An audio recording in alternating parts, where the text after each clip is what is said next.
You think transcending death means believing in an afterlife or denying mortality. Maslow discovered something far more profound in his final years of research. He found that certain individuals approaching the highest levels of consciousness development began showing specific psychological shifts that represented what he called transcendence of death anxiety.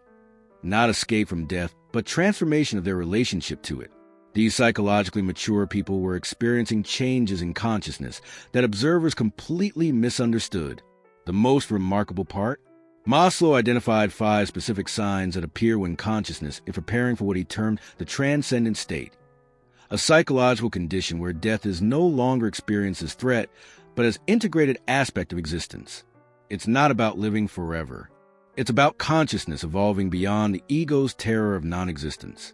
And when these signs begin appearing, you're not dying. You're preparing to live from a completely different level of awareness that most humans never access. Not every person experiencing death awareness is transcending it. There's a critical difference between death anxiety that creates existential crisis and death awareness that catalyzes transcendence. Maslow observed that most people relating to death are either in denial, actively avoiding thoughts of mortality, or in terror, paralyzed by death anxiety.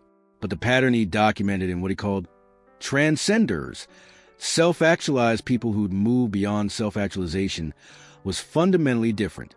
These individuals had integrated death awareness so completely that it transformed rather than traumatized their consciousness. They weren't denying mortality or managing death anxiety through spiritual beliefs. They were experiencing a profound shift where the separate self that fears death was dissolving, and something larger was emerging in consciousness. This wasn't pathology or delusion. This was a natural evolution of consciousness when development continues beyond where most people stop. What looks like unusual detachment from ordinary concerns is actually expansion into a dimension of awareness that transcends the ego self that death threatens. Real transcendence of death, according to Maslow's final research, doesn't mean you won't die. It means to you that fears death has fundamentally changed. In this video, I'm going to reveal the 5 specific signs that Maslow identified in people whose consciousness was preparing for transcendence based on his hierarchy of needs and his late career research on transcendent experiences.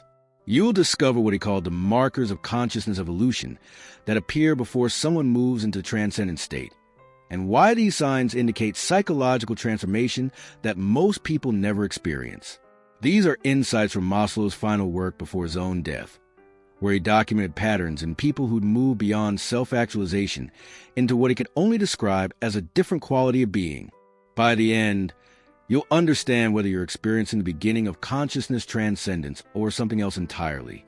This isn't another spiritual video about afterlife beliefs or near-death experiences. This is humanistic psychology applied to the highest levels of human consciousness development that Maslow studied but died before fully explaining. This video is for people experiencing shifts in their perception of reality, time, self, and death that feel disorienting but also somehow meaningful. If you've noticed you're less afraid of death than you used to be, if your sense of self feels less solid than it once did, if time feels different lately, if you're experiencing what mystics call unity consciousness, but you don't have a spiritual framework to understand it, you're about to discover what these shifts might indicate. But warning, understanding these signs doesn't control when or if they happen. Consciousness evolution follows its own timeline. If you're ready to understand what Maslow discovered about the highest levels of human psychological development, keep watching. Think about the last time you truly confronted your mortality, not intellectually but viscerally. The recognition that you will cease to exist, that everyone you love will die, that everything you're building will end. Notice what that confrontation creates in your body and mind. For most people, it triggers what Maslow called core existential anxiety. Terror, denial, desperate need to believe in something that makes death not final.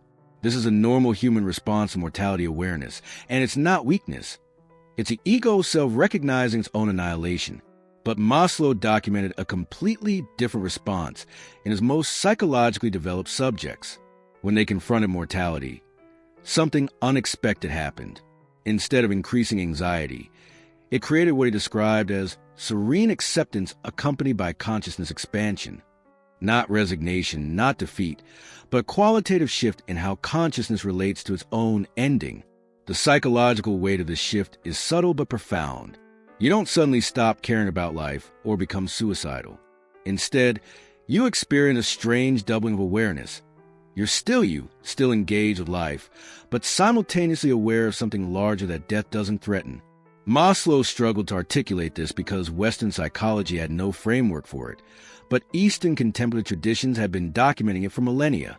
What he was observing was ego transcendence preparing consciousness for its own dissolution, not the body's death, but the separate self's recognition that it's a temporary formation within something larger.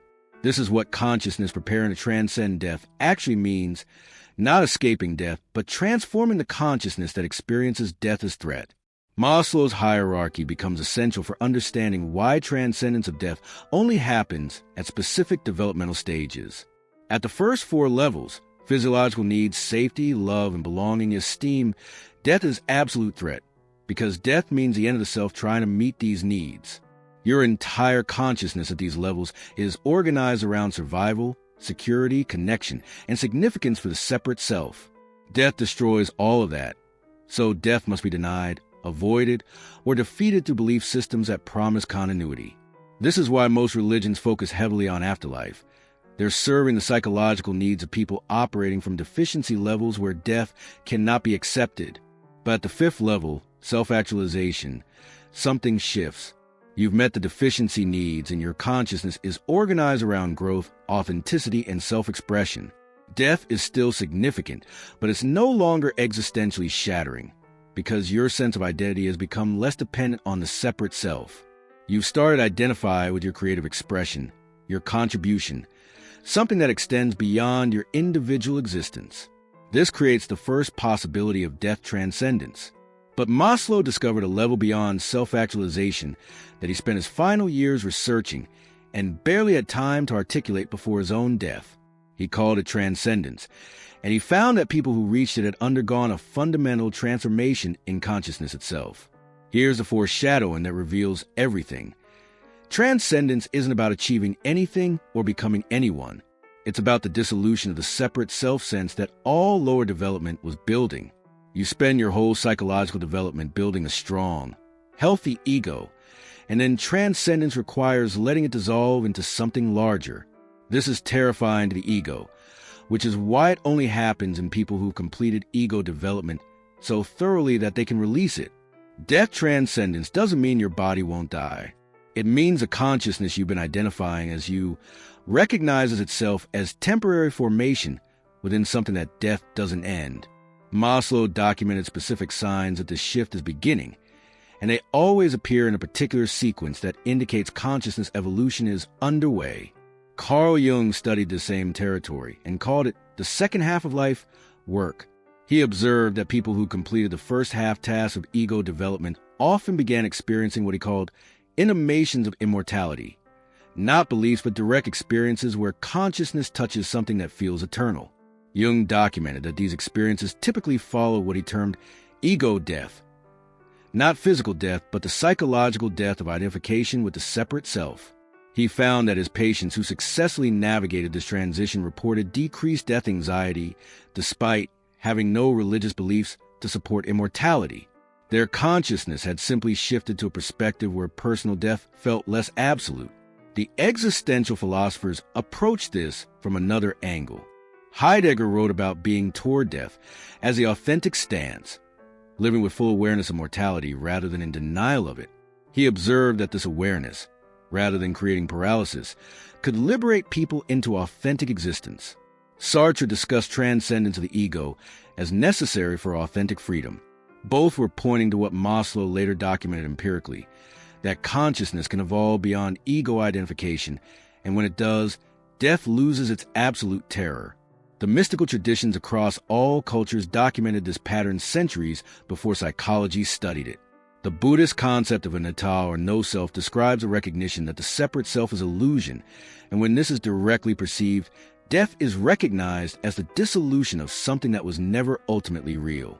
The Hindu concept of Atman, the eternal self beyond the ego, points to the same recognition. Consciousness identified with something larger than the individual that death doesn't touch. Sufi mystics spoke of dying before you die. the ego death that transcenders experience. Christian mystics wrote about dark night of the soul, followed by union with divine consciousness. These weren't metaphors. They were descriptions of actual psychological transformations that Maslow was documenting scientifically in the 20th century. Insider knowledge from contemplative psychology reveals what all these traditions and Maslow's research point to. Consciousness can evolve beyond ego identification. And when it does, the relationship to death transforms completely because the you that was going to die has already dissolved into something that was never born and will never die. But here's what Maslow discovered in his final research that makes this immediately practical rather than abstractly philosophical. There are 5 specific signs that appear when consciousness is preparing for this transcendence, and they show up in sequence that you can recognize if you know what to look for. The first sign he identified is what he called spontaneous present moment awareness. You find yourself unexpectedly dropping into profound presence where past and future lose their grip on consciousness, not through meditation technique or spiritual practice, but spontaneously during ordinary activities. You're washing dishes and suddenly there's just washing, no self doing it. You're walking and there's just walking, no walker. These moments increase in frequency and duration, and they're not dissociative. You're more lucid than usual, not less. What's happening is consciousness is beginning to release its constant self-referential narrative, the internal voice that's always commenting on experience from the position of a separate self. This is the first dissolution, the loosening of the self-story that holds ego identification in place. The second sign is what Maslow called decreasing fear response to mortality contemplation. You notice that thinking about death doesn't trigger the same anxiety it used to, not because you've adopted beliefs that comfort you, but because something in how you're experiencing self has shifted. Death still exists as fact, but it no longer feels like annihilation, because the you that would be annihilated feels less solid, less absolute. This isn't depression or suicidal ideation. Those involved wanting to die. This is more like curiosity about death replacing terror of it. You find yourself able to look at mortality directly without the defensive reactions that used to arise automatically. Here's the incomplete information that becomes clear through direct experience. When ego identification loosens, death anxiety decreases proportionally because there's less of a separate self to protect from annihilation. The third sign Maslow documented is what he called unity experiences, or what mystics call non-dual awareness. You have moments, usually brief initially but increasing, where the boundary between self and other dissolves. You're looking at a tree and there's no separate you looking at it. There's just seeing, just experience without subject-objective vision. Or you're with another person and suddenly there's no you and them. There's just shared consciousness experiencing itself. These aren't hallucinations or psychotic breaks. Reality doesn't change, but your perception of separation within it dissolves temporarily. This is consciousness recognizing its own nature as awareness itself rather than as separate entity having awareness. Each unity experience further erodes the ego structure that death threatens. The fourth sign that Maslow identified is what he called detachment with engagement, a paradoxical state where you're simultaneously deeply involved in life and completely unattached to outcomes. You care intensely about your work, your relationships, your creative expression. But there's no desperate clinging, no existential need for things to be different than they are. You're playing the game of life fully while recognizing it as play. This looks like indifference to observers, but it's actually freedom. You're choosing engagement from wholeness rather than being driven by deficiency needs. This is significant for death transcendence because attachment is what makes death terrifying. We fear death because we're attached to life, to self, to continuity. When that attachment transforms into choiceful engagement without clinging, death loses much of its power. You're living fully, but you're not desperately holding on to life, which means death can be faced as transition rather than as catastrophic loss. Maslow found this pattern consistently in transcenders. They seem to be living from beyond life and death while fully participating in life. The fifth sign, and the most definitive, is what Maslow struggled to name but finally called consciousness recognizing itself. This is a direct perception that awareness itself is what you are, not the content of awareness. You experience moments where you recognize that thoughts, emotions, sensations, perceptions, all the things you've been identifying as self, are object appearing in consciousness, but you are the consciousness in which they appear. This isn't an intellectual understanding. It's direct perception that reorganizes your entire sense of identity. Once consciousness recognizes itself as primary and all experience as secondary, death transforms completely. The body can die, the personality can dissolve, the individual story can end, but consciousness, awareness itself, is recognized as something that precedes birth and survives death because it was never located in the individual form. This is what all mystical traditions point to, what Maslow documented empirically, and what transcendence of death actually means. Not that you won't die, but that what you most fundamentally are isn't the thing that dies. The transformation that occurs as these signs progress creates profound shifts in how you experience existence, even before any final transcendence is reached. Remember that terror you use to feel contemplating mortality, that desperate need to believe in something that makes death not final, that begins dissolving as these signs appear and progress. Your relationship to your own thoughts and emotions transforms dramatically because you're increasingly recognizing them as content arising in awareness rather than as what you are. This creates natural emotional regulation. Suffering still occurs, but you're not identified with it in the same way. Maslow found that transcenders reported experiencing pain, grief, and difficulty, but without the added layer of suffering that comes from resistance and self-pity. The pain was cleaner, more direct, less psychologically complicated. Your relationships deepen in unexpected ways because as your sense of separate self softens, your capacity for genuine intimacy expands. You're less defended, less performing, less trying to get needs met through others because the desperate neediness of the ego is diminishing. Paradoxically, you become more authentically yourself as your attachment to self decreases. Your sense of time changes profoundly. Clock time continues, but psychological time, the constant referencing of past and future that creates a sense of continuous self, loosens. You spend more time in what feels like timelessness, where there's just this moment, endlessly now. This is disorienting initially, but increasingly peaceful. Your creative expression often intensifies because creativity flows more easily when the ego isn't controlling and judging every impulse. You're creating from source rather than from self-consciousness. Even your physical presence changes in ways others notice. People often report that transcenders seem more present, more there, despite being less attached to their self-concept. Now here's where everything Maslow discovered reveals its full significance, and where transcendence of death becomes not just abstract psychology, but immediate existential reality. What these 5 signs are actually documenting is the progressive dissolution of the ego structure that was never ultimately real, but felt absolutely real your entire life. From birth, you've been developing a sense of separate self. I am this body, this personality, this story, this identity. All psychological development up through self-actualization reinforces this sense of separate selfhood, making it stronger, healthier, more integrated. But transcendence requires recognizing that this separate self, while functionally useful, is ultimately a construction, a pattern of thought and identification, rather than a fundamental reality. This recognition doesn't happen through intellectual understanding. You can know philosophically that self is constructed, but that knowing doesn't liberate consciousness. The shift happens through direct perception, through the 5 signs Maslow documented progressively, revealing constructed nature self until consciousness recognizes what it actually is beneath the construction. And here's what makes this relevant to death. The self that fears death is the ego self, the sense of being a separate individual who was born and will die. When consciousness begins recognizing that this self is temporary formation rather than ultimate reality, death transforms from existential threat to natural transition, not because you believe in afterlife or reincarnation. Transcendence doesn't require those beliefs, but because the you that was going to die is recognized as having been a useful fiction all along. What you actually are, consciousness itself, awareness, the space in which experience happens, isn't born and doesn't die. It's not immortal in the sense of continuing forever as individual. It's prior to birth and death entirely. Maslow documented that people experiencing these 5 signs were preparing for this recognition, and some completed the shift before their physical death, while others died still in the process.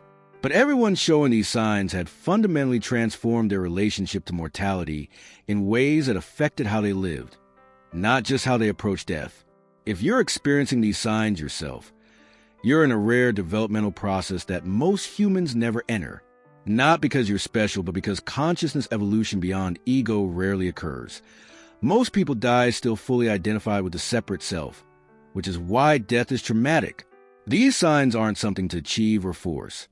They arise naturally when consciousness has completed certain developmental stages and is ready for the next transformation. But recognizing them allows you to work with the process rather than being confused by it. The disorientation is natural. Your entire sense of reality is reorganizing at a fundamental level. The key is not to grasp or resist, but to allow the process to unfold.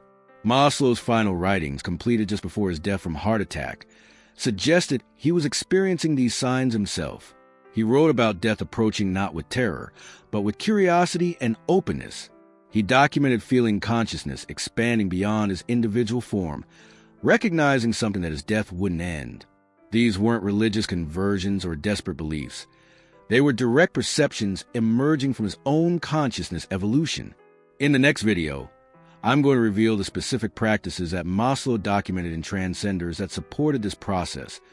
Not techniques to force transcendence, but ways of living that create conditions for consciousness evolution when it's ready to occur. Until then, if you're experiencing any of these 5 signs, understand you're not going crazy or dying. You're potentially preparing for a level of consciousness that psychology barely understands, but that represents the furthest reaches of human development. Subscribe if you want to understand complete psychology of consciousness transcendence that Maslow glimpsed but didn't live long enough to fully explain.